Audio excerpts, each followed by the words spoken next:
Hello, hello, hello, crossroads, witches, and other interesting magical beings.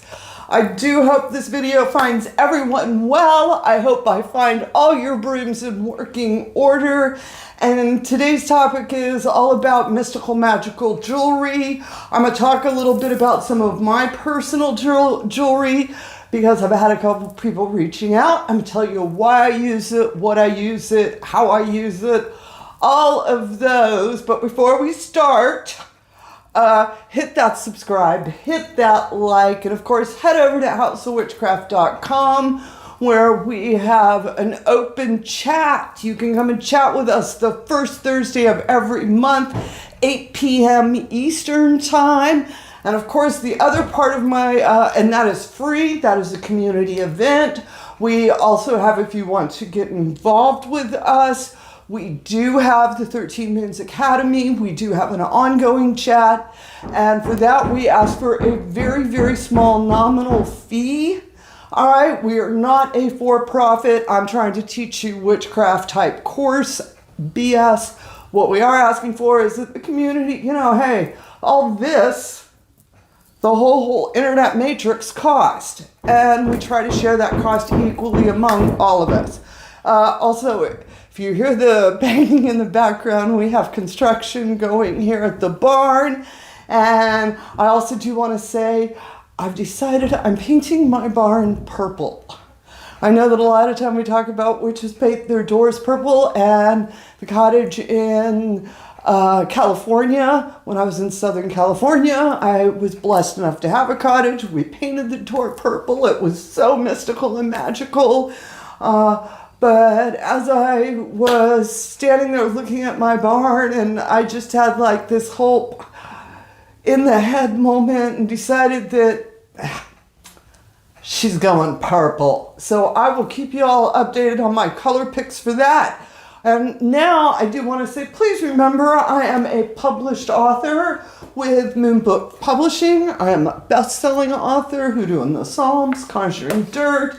And I have also independently published several books. Bag Your Mojo. A lot of people really like this one. And of course, A Witch's Guide to the Season of the Dead. We have the upcoming Season of the Dead. This is the time if you're like, what do I do? This is a Folk Witch's Guide.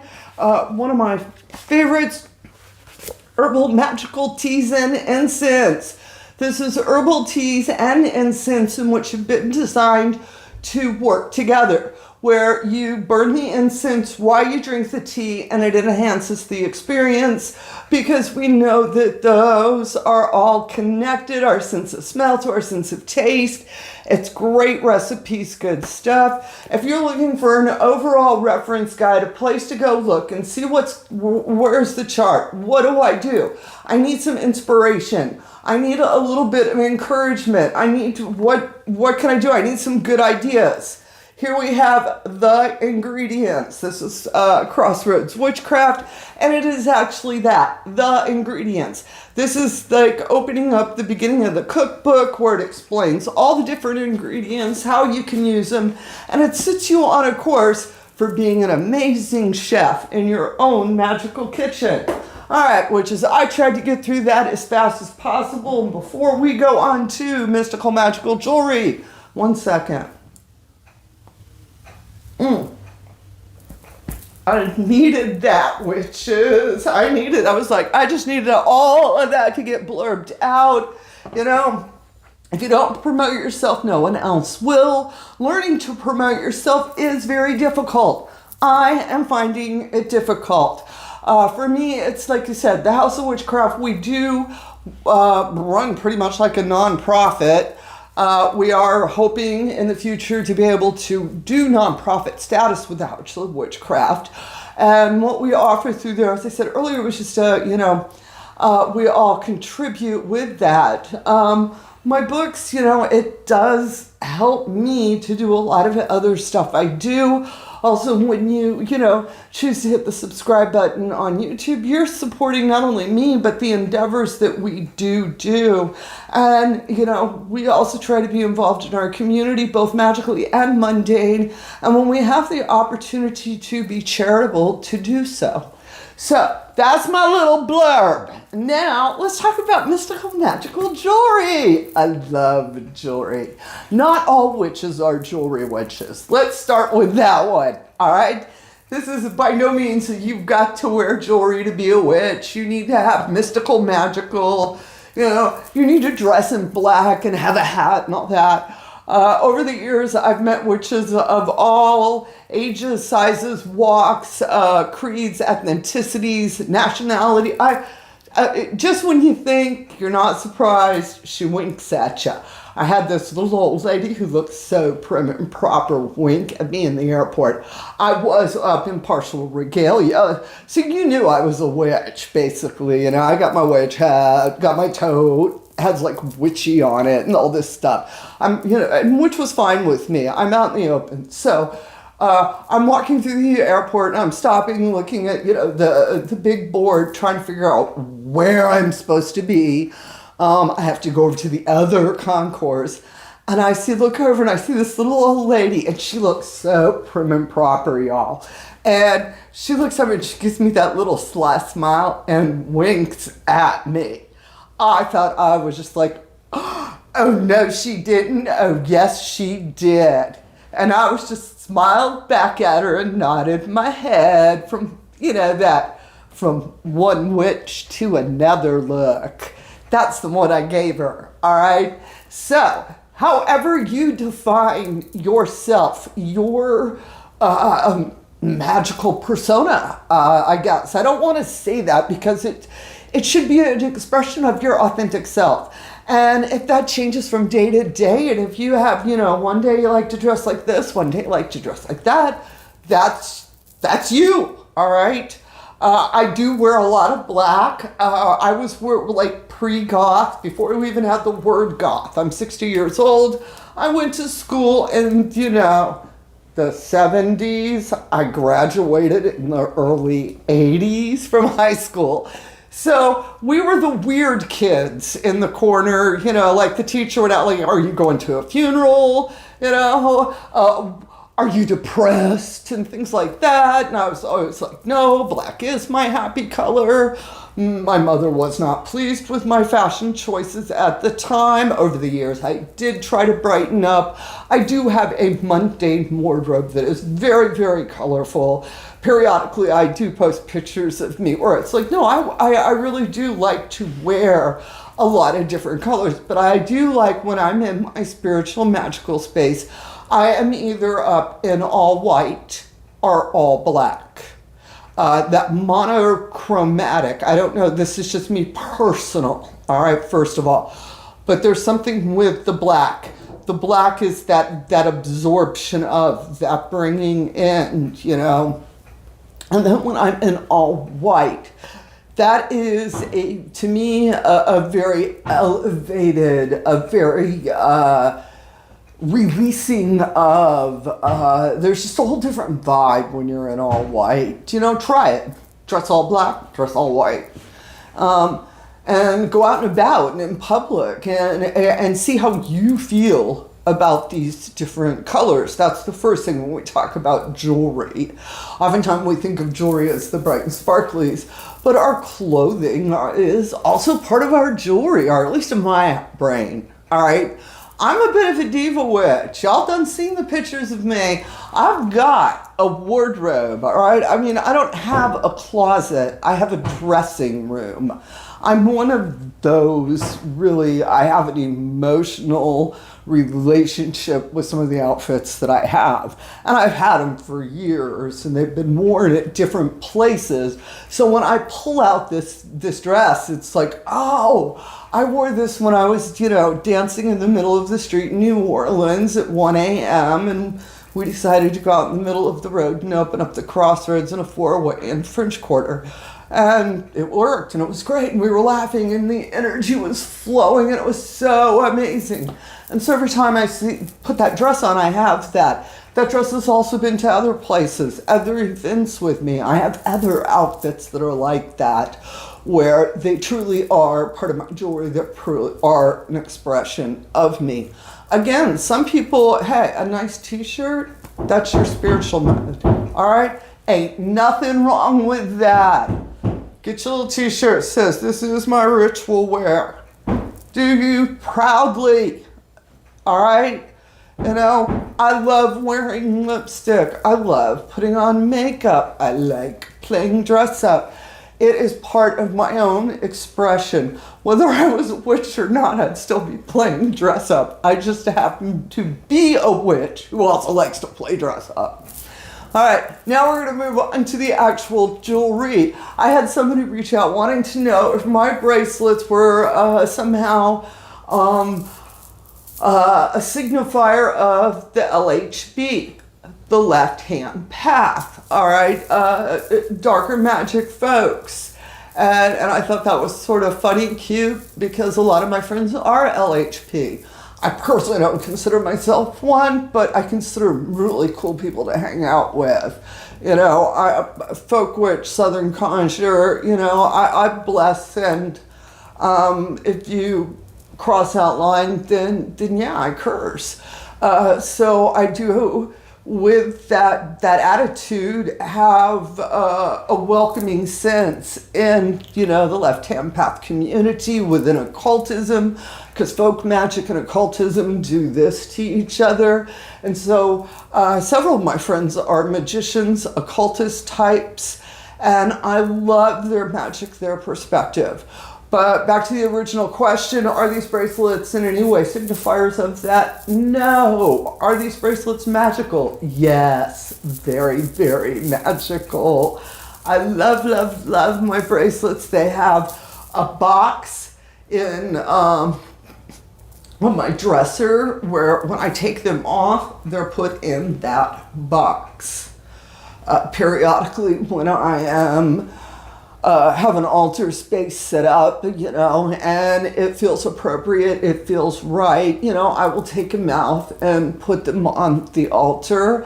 I have a really pretty little silver tray that I love to use, and I put my various pieces of jewelry on that tray, and I will sit it in sacred space, or if, like I said, I'm outside doing some sort of, you know, full moon variant of fun, then I may set them out there as well. These bracelets are very, they're so charged, they're so very important to me magically at this point. I went up to the craft store and I got the little beads, and I sat down once my accident with my neck, part of my therapy was stringing large beads as therapy. And then later on, I learned to string smaller beads, and they have some really nifty needles. And, you know, now I'm slower, but I can sit there and it's just on elastic cord. I do have numbers that are very much, you find 3, 5, 7, and 9 are predominantly the numbers that run through the bracelets. I have a couple of bracelets that are just like straight hematite. Actually, I have 3 hematite on here. But I made the bracelets over a period of time. If one breaks, I just go sit down and I make me up a new batch of them. I have now my little tote. And periodically for craft night, the witches will sit around and we'll make up our bracelets. And when your hands are part of the magic and you're doing it, these become very charged items. You can decide, excuse me, y'all, I'm dealing with low country, Charleston allergies. Right now, everything's starting to drop, the season's changing. But back to the bracelets. You can go pick glass beads, stones. That's what mine predominantly are. There are a couple of little pretty crystals. You know, like I was saying, I do have a couple of strands of hematite in here. But I created them. I use them.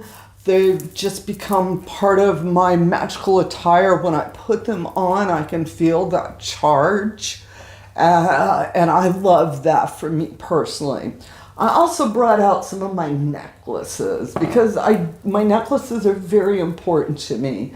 I have a beautiful crystal quartz that is wrapped in hematite and pieces of avertine. And this really cool dude that I knew in California made it for me. And part of the cool part of this piece is he has the most beautiful, wonderful energy. And this over, I've probably had it for about 6 years now. I just love its energy. And again, when I'm wanting to put on something witchy, magical, I wear it. Over time, it's become magically charged. It's just now part of my personal energy. I don't allow other people to wear my jewelry. You can pick it up. I don't mind that, but I don't want you to put it on. I don't like that idea. I have this other piece here that I really like, and these are chakra stones, the different chakras. Another friend made this necklace and gave it to me, and I love this when I'm doing like meditative work, when I'm trying to connect back to me, when I'm trying to align my chakras. I really love this piece. These pieces here were given to me by Papa Nico. They are some of my most special. This is a One World, One Tribe bead, and these are house beads. These have to do with with Papa Nico and the Haitian voodoo house, in which I'm asked not to speak about too much because Papa thinks the internet is evil. And I do have a clip of him actually saying that, and we have conversations on where he just doesn't believe that magic should be out on the internet, that there are deeper, darker forces out there that are paying attention than what we realize, and that we're ultimately feeding this giant monster of a thing. It's the best way I can summarize how he feels about it. And I'm not in any way agreeing or disagreeing with it. I think he brings up some very valid points, and I think that we can walk in balance, you know. Just because something's painful doesn't make it bad. And so that's where I slightly differ than Papa Nico. That is the awesome part of having a mentor, a godfather that really does want his folks to find the best for them, where I can't have competing opinions or differing opinions than him. Total sidetrack there. All right. Another pair of this is a necklace I made, and this is amethyst and hematite. And these for me, because amethyst is I'm very connected to that stone, and the hematite as well. I made those with the intention of calming myself, that I need to, my brain is going too fast, you know, sometimes neurodivergence. We actually have like 6 train tracks going at the same time. And I need to focus just on one. We're either on 6 trains or we're hyper-focused on one. And I'm trying to find balance again. And this particular combination of stones I personally like for me.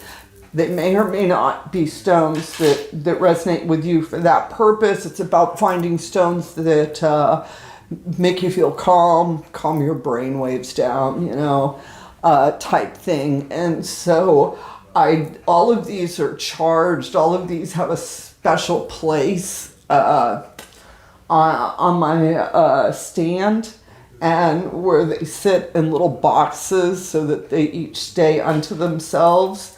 Another necklace that I love, and this was made by one of our house members, and this is a Hecate, a bones of Hecate, the keys and the skulls necklace, and which she made for me. And so when I'm definitely in my time of the dead, when I'm in my Hecate mode, I will have this on. I also find that I like her energy around when we are working within that righteous vengeance, divine justice mode. I like her. She's very fair. Another one that I really love is, now I don't know if the camera's even going to come close, but it's actually a compass. And it's a beautiful little compass of northeast, west, south on there. I'm like, Can y'all see it? I hope so. I hope I'm just like, ooh. But as a crossroads witch, we opened the crossroads, and this one, I had this probably over a decade at this point. When I'm in what I consider high magic point, where I'm going to go out and open up the crossroads, I've got all my regalia on, and I'm a big Miss Fancy Pants witch. Oftentimes I find myself wearing this necklace. This is my traveling necklace, so to speak, when I'm standing in the crossroads and I'm opening up myself to all of the energy that is in these crossroads and all the movement around me. This is a piece that I can feel that always reminds me that I know where home is. And the final piece that I want to show you is my Willendorf. Well, it's one of several Willendorfs. I have variants of Willendorfs. I just love that. It's a divine feminine symbol. Again, a friend gave me this piece. And I also have another Willendorf that is hanging off of the rearview mirror in my car. That another friend of mine actually carved, and I put that on the car for safe travels. And I also periodically go out and throw waters, different blessed waters, protection sprays, say prayers. I do all sorts of car magic, just about safe travel. So here's a little blurb on my personal take on mystical magical jewelry. Ultimately, whatever in your jewelry box, I hope it has as much meaning to you, each of the different pieces that you get, and as they find their way to you, when you do, to treasure them, and to make sure you're taking care of them and you're feeding them. And they could become these beautiful charges of energy, ways of becoming almost like a conduit for helping you, for your energy to flow even better. And for those of us magical practitioners that like the baubles, I would assume, I suppose, that many other witches and other interesting magical beings pretty much resonate with what I was talking about with their personal pieces. So there you go, witches, mystical magical jewelry. Go out, get your pieces, make them your own. And with that said, y'all get out there, fly those brooms, have a bright, blessed day. And as always, amen, blessed be, ashe, et bavo.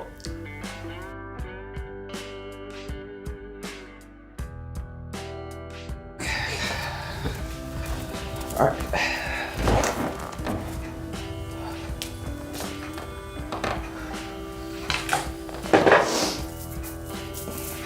Okay.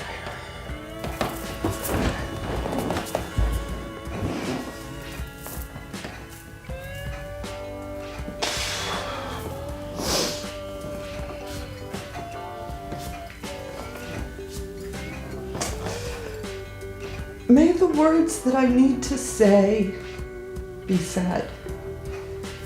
May those that need to watch. And may I learn the art of shameless self-promotion.